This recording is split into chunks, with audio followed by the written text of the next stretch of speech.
آقا سلام، حالتون چطوره؟ این قرمزی لپای منو میبینین؟ اینو بهش میگن روزاسه. من زمانی اینجوری شدم که مهاجرت کردم و با یه تغییر آب و هوایی شدیدی مواجه شدم و خب سبک زندگیم کاملا فرق کرد و غذاهایی که خوردم، استرسم یک مقدار بیشتر شد و اینها که خب همه اینا با هم دیگه تاثیر گذاشتن و پوست من شد اینجوری، هم قرمزه هم اینکه گاهی وقتا جوش میزنه. جالبیش اینه که من قبل از اینکه بیام اینجا پوستم مثل آینه بود، یعنی هیچ مشکلی نداشتم و بعد اینکه اومدم و اینجوری شد، بعد 3-4 ماه صورت من هی شدیدتر و بدتر و اینا میشد. خلاصه خیلی برام سخت بود که پوست صورتم و اینجوری ببینم، به خاطر اینکه اصلا اینجوری نبود و خب من خیلی هم حواسم به پوستم بود.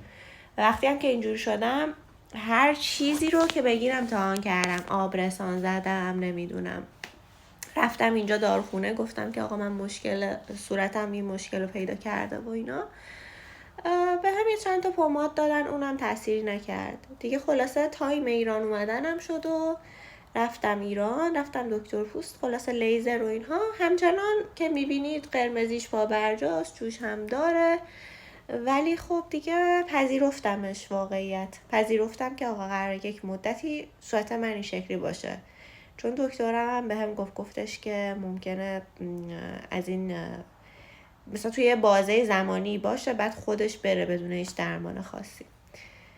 خلاصه اینو پذیرفتم. گاهی وقتا دوستش دارم ولی گاهی وقتا مثلا هی پوستم که قبلا چه جوری بود یادم میاد و اعصابم خورد میکنه. ولی خب بعد اینکه پذیرفتم که آقا من یه مدتی بعد اینجوری باشم، خیلی همه چی برام راحت تر شد.